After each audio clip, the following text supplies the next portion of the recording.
राधे राधे। आप सभी का हमारी YouTube चैनल कथा सुर में स्वागत है। इसके पूर्व के वीडियो में हमने श्रीमद् भागवत के तृतीय स्कंद के 15वें अध्याय में सुना था कि किस प्रकार जय और विजय को श्राप मिला। जब ऋषि कश्यप जी के तेज से दिति ने गर्भ धारण किया तब उसे ऐसा लगा था कि यह सभी देवताओं को कष्ट पहुंचाएंगे। इस वजह से उसने अपने गर्भ को 100 वर्षों तक अपने उदर में छिपा लिया। पर ऋषि कश्यप जी का तेज इतना सारा था कि उस गर्भ में वह स्थापित हो चुका था। इस तेज की वजह से सारे जगत में, सारे ब्रह्मांड में अंधकार फैल गया। देवता लोग भी बहुत दुखी हो गए। दिन और रात्रि में कोई फर्क नज़र नहीं आ रहा था, इसलिए सारा सृष्टि का क्रम विक्षेप में पड़ गया। देवता लोग ने जब ऐसा विचार किया कि इसके समाधान हेतु श्री ब्रह्मा जी के पास जाएं। जब वे ब्रह्मा जी के पास गए तो ब्रह्मा जी मुस्कुराए और उन्होंने उनसे कहा कि एक बार सनकादि आदि ऋषियों ने भगवान के वैकुंठ धाम के दर्शन करने चाहे और वे विमान मार्ग से ही भगवान के वैकुंठ धाम में गए। तब भगवान के वहाँ जाने पर उन्होंने देखा कि 2 पार्षद गण उनका रास्ता रोक रहे हैं और उन्हें अंदर प्रवेश नहीं दे रहे हैं। और इस प्रकार इन ऋषियों का अनादर किया देखकर, उनका अपमान किया देखकर उन ऋषियों ने उनको वहाँ पर ही श्राप दे दिया कि तुम पाप योनि में जाओगे। और इसी वजह से ऋषिगण और पार्षद गणों में जो बातचीत चल रही थी वो भगवान के कानों तक पड़ी। उन्हें लगा कि द्वार पर कुछ हुआ है। वहाँ पर जो पार्षद वहाँ पर थे उन्होंने ब्राह्मणों की क्षमा मांगी और प्रायश्चित करना चाहा। इतने में ही श्री भगवान वहाँ पर आ जाते हैं। उनको देख के ही सनकादि आदि ऋषियों ब्राह्मणों ने भगवान को प्रणाम किया।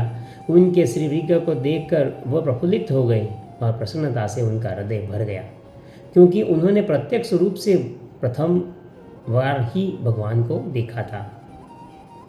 ये उनका पहला मिलन था, इसलिए वो आँख में आंसू भरे भगवान की हर एक प्रकार से हृदय से स्तुति करने लगे। आज हम श्रीमद् भागवत के तृतीय स्कंद के 16वें अध्याय के बारे में सुनेंगे, जो कि जय विजय का वैकुंठ से पतन इस विषय में है। क्योंकि जय विजय यानी कि जो 2 पार्षद गण थे उन्हीं का नाम जय विजय था। उनका इन ब्राह्मणों के श्राप के कारण पतन हो गया। इस विषय में श्री ब्रह्मा जी सनकादि जी से कहते हैं कि देवगण, जब योगनिष्ठ सनकादि मुनियों ने इस प्रकार स्तुति की तब वैकुंठ निवास श्रीहरि ने उनकी प्रशंसा करते हुए यह कहा। श्री ब्रह्मा जी ने कहा, देवगण, जब योगनिष्ठ सनकादि ऋषियों इन ब्राह्मणों ने इस प्रकार भगवान की जब स्तुति की तब वैकुंठ निवासी भगवान श्रीहरि उनकी प्रशंसा करते हुए कहते हैं कि यहाँ पर आप देखिए कि भगवान उनके भक्तों की प्रशंसा करते हैं। भगवान ब्राह्मणों के बहुत प्रिय है एवं ब्राह्मण भगवान को बहुत ही प्रिय है। श्री भगवान कहते हैं कि हे मुनिगण, हे ब्राह्मण गणों, ये जय और विजय मेरे 2 पार्षद हैं। इन्होंने मेरी कुछ भी परवाह किए बिना ही आपका बहुत बड़ा अपराध कर दिया है। आप लोग भी मेरे अनुगत ही भक्त हैं। इन लोगों ने आपका अपमान किया है। इस प्रकार मेरी ही अवज्ञा करने के कारण आपने इन्हें जो दंड दिया है वह मुझे भी अभिमत है। ब्राह्मण, आप तो मेरे परम आराध्य हैं। मेरे अनुचरों के द्वारा आप लोगों का जो तिरस्कार हुआ है उसे मैं अपना ही किया कराया मानता हूँ, इसलिए मैं आप लोग से इनकी प्रसन्नता की भिक्षा मांगता हूँ।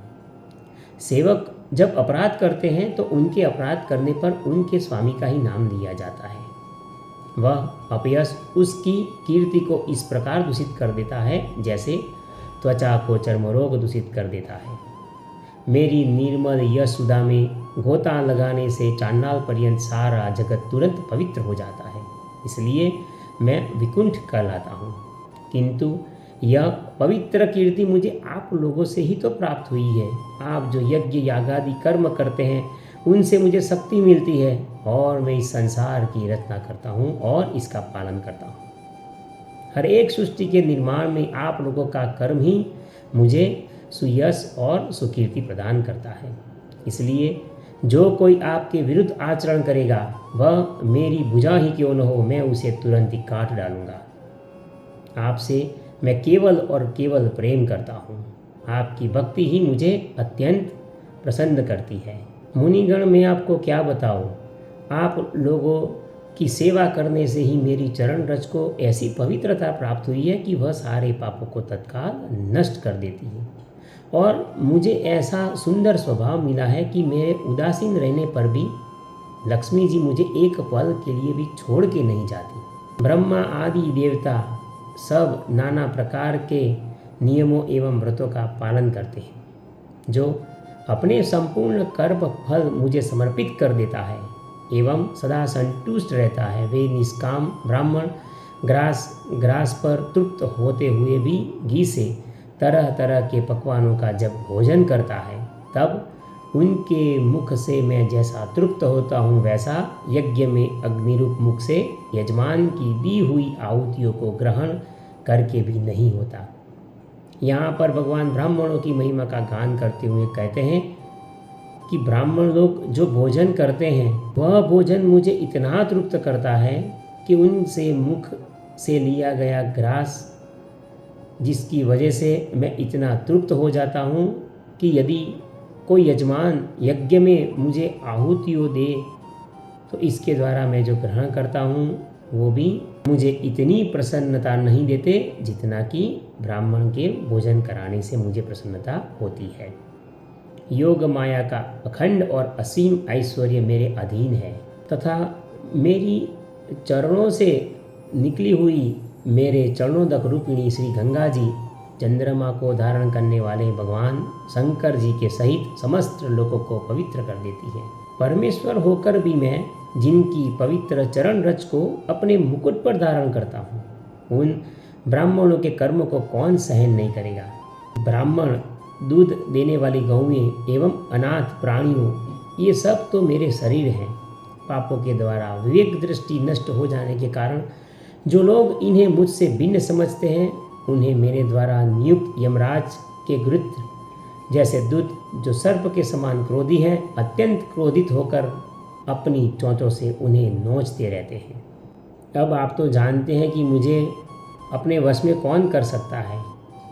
तो जो लोग ब्राह्मण यदि तिरस्कार पूर्वक कटु भाषण भी कर दे तो भी उसमें जो लोग मेरी भावना करके प्रसन्न चित्त से तथा अमृत भरी दृष्टि से या मुस्कान से उनका आदर करते हैं तथा जैसे रूठे हुए पिताजी अपने पुत्र और आप लोगों को मैं मानता हूँ, उसी प्रकार जो प्रेम पूर्ण वचनों से प्रार्थना करते हुए उन्हें शांत करते हैं वे मुझे अपने वश में कर सकते हैं।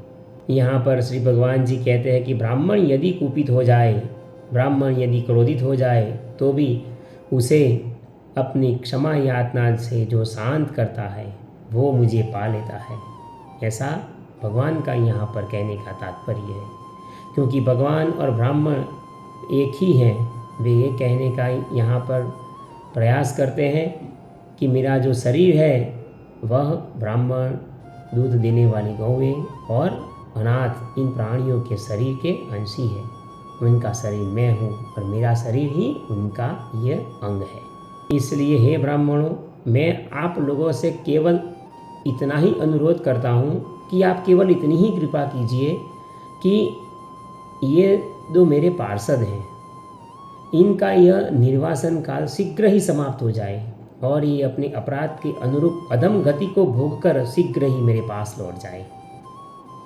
श्री ब्रह्मा जी यहाँ पर कहते हैं कि देवताओं, सनकादि आदि मुनि क्रोध रूप सर्प से डसे हुए थे। उनको तो बहुत ही क्रोध आ गया था, तो भी उनका चित्त अंतःकरण को प्रकाशित करने वाले भगवान की मंत्रमयी सुमधुर वाणी सुनते सुनते तृप्त नहीं हुआ। भगवान की उक्ति बड़ी ही मनोहर है और उनकी जो वाणी थी वह बहुत ही थोड़े अक्षरों वाली थी, किंतु वह इतनी अर्थपूर्ण, सारयुक्त एवं दुर्विज्ञेय और गंभीर थी कि वे यह न जान सके कि भगवान क्या करना चाहते हैं। भगवान की इस अद्भुत उदारता को देखकर वे बहुत आनंदित हुए और उनका अंग अंग पुलकित हो गया। फिर योग माया के प्रभाव से अपने परम ऐश्वर्य का प्रभाव प्रकट करने वाले श्री प्रभु जी से वे हाथ जोड़कर इस प्रकार कहने लगे। मुनियों कहते हैं कि स्वयं प्रकाश भगवान, आप तो सर्वेश्वर होकर भी जो यह कर रहे हैं कि यह आपने मुझ पर बड़ा अनुग्रह किया, सो इससे आपका क्या अभिप्राय है? हम यह नहीं जान सकते। हे प्रभु, आप ब्राह्मणों के परम हितकारी हैं। इससे लोक शिक्षा के लिए आप भले ही ऐसा माने कि ब्राह्मण मेरे आराध्य देव हैं, वस्तुतः तो ब्राह्मण तथा देवताओं के भी देवता, ब्रह्मादि आदि के भी आप ही आत्मा और आराध्य देव हैं।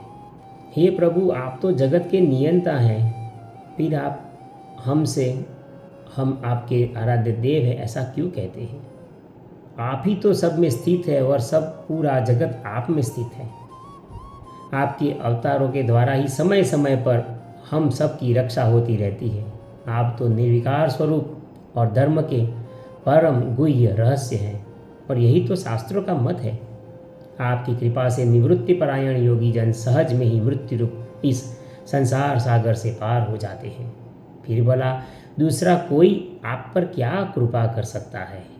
हे भगवान, दूसरे अर्थार्थी जन जिनकी चरण रज को सर्वदा अपने मस्तक पर धारण करते हैं, वे लक्ष्मी जी निरंतर आपकी सेवा में लगी रहती है।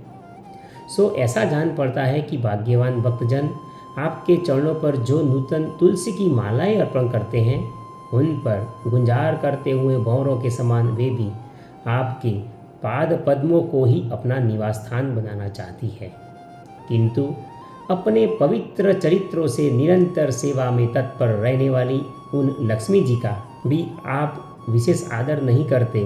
आप तो अपने भक्तों से ही विशेष प्रेम रखते हैं। आप स्वयं ही संपूर्ण भजनीय गुणों के आश्रय हैं।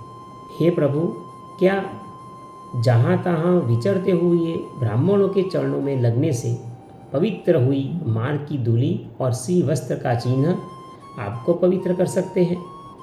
क्या इनसे आपकी शोभा बढ़ सकती है? भगवान, आप तो साक्षात धर्म स्वरूप हैं। आप ब्राह्मण और देवताओं के लिए तप, सोच और दया अपने इन 3 चरणों से चराचर जगत की रक्षा करते हैं। अब आप अपनी शुद्ध सत्वमयी वरदायिनी मूर्ति से हमारे धर्म विरोधी रजोगुण तमोगुण को दूर कीजिए। यह ब्राह्मण कुल आपके द्वारा अवश्य रक्षणीय है। यदि साक्षात धर्मरूप होकर भी आप सुमधुर वाणी और पूजनादि के द्वारा इस उत्तम कुल की रक्षा न करें, तो आपका निश्चित किया हुआ कल्याण मार्ग ही नष्ट हो जाए, क्योंकि लोग तो श्रेष्ठ पुरुषों के आचरण को ही प्रमाण रूप से ग्रहण करता है। अब वे ब्राह्मण मुनिगण सनकादि ऋषि इतने प्रसन्न हो गए थे, भगवान की स्तुति करते, भगवान के वचनों को सुनकर वे हर एक प्रकार से भगवान को समर्पित हो जाते हैं और कहते कि हे सर्वेश्वर, इन द्वारपालों को आप जैसा उचित समझे वैसा दंड दें अथवा उन्हें पुरस्कृत करें। आप जैसा समझे वैसा ठीक है, हमें वो मान्य है। हे प्रभु, आप इन्हें पुरस्कार दें या इनकी वृत्ति बढ़ा दें, अथवा हम तो बस आपके दर्शनों से प्रसन्न हो गए हैं। हम निष्कपट भाव से सब प्रकार से आपसे सहमत हैं, अथवा हमने आपके इन निरपराध अनुचरों को जो शाप दिया है, इसके लिए आप हम ही को उचित दंड दें, हमें वह भी सहर्ष स्वीकार है। यहाँ पर देखिए कि ब्राह्मण एवं मुनिगण वे भी स्वयं इस दंड को स्वीकारना चाहते हैं। उन्हें ऐसा लगता है कि हमसे भी कुछ अपराध हुआ है। वे भगवान को समर्पित हो जाते हैं। इसीलिए हमने आगे कहा था कि ब्राह्मण भगवान को एकदम प्रिय है। आगे से भगवान कहते हैं कि मुनिगण, आपने इन्हें जो शाप दिया है, सच जानिए वह मेरी ही प्रेरणा से हुआ है। अब ये शीघ्र दैत्य योनि को प्राप्त होंगे और वहाँ क्रोधावेश से बढ़ी हुई एकाग्रता के कारण सुदृढ़ योग संपन्न होकर फिर जल्दी ही मेरे पास लौट आएंगे। श्री ब्रह्मा जी कहते हैं कि इस प्रकार जब श्री भगवान से मुनिगणों का मिलन हुआ, तदंतर उन मुनीश्वरों ने भगवान को प्रदक्षिणा की, उनके प्रणाम किए और उनकी आज्ञा पाकर भगवान के ऐश्वर्य का वर्णन करते हुए और प्रमुदित होकर वहाँ से लौट आए। फिर भगवान वैकुंठ धाम में अपने अनुचरों से कहते हैं कि जाओ, मन में किसी भी प्रकार का भय मत करो, तुम्हारा कल्याण होगा। मैं सब कुछ करने में समर्थ होने पर भी इस ब्रह्म तेज को मिटाना नहीं चाहता, क्योंकि ऐसा ही मुझे अभिमत भी है। अब तुमने जो यह अपराध किया है और इससे भी पहले एक अपराध किया था, उसकी मैं तुम्हें याद दिलाता हूँ कि एक बार जब मैं योग निद्रा में था, तब तुमने द्वार में प्रवेश करती हुई लक्ष्मी जी को भी इस तरह रोक लिया था। उस समय उन्होंने भी तुम्हें क्रुद्ध होकर पहले ही शाप दे दिया था। अब दैत्य योनि में मेरे प्रति क्रोधाकार वृत्ति रहने से तुम्हें जो एकाग्रता प्राप्त होगी, उससे तुम इस विप्र तिरस्कार जनित पाप से मुक्त हो जाओगे और फिर थोड़े ही समय में मेरे पास लौट आओगे। द्वारपालों को इस प्रकार आज्ञा दे भगवान ने विमानों की श्रेणियों से सुसज्जित अपने सर्वाधिक श्री संपन्न धाम में प्रवेश किया। वे देवश्रेष्ठ जय विजय तो ब्राह्मण शाप के कारण उस अलंघनीय भगवत धाम में ही श्रीहीन हो गए। उनका सारा गर्व गलित हो गया। पुत्रों, फिर जब वे वैकुंठ लोक से गिरने लगे, तब वहाँ श्रेष्ठ विमानों पर बैठे हुए वैकुंठ वासियों में महान हाहाकार मच गया। अब इस समय दीति के गर्भ में जो कश्यप जी का तेज स्थित था, उसमें भगवान के उन पार्षद प्रवरों ने ही प्रवेश कर लिया।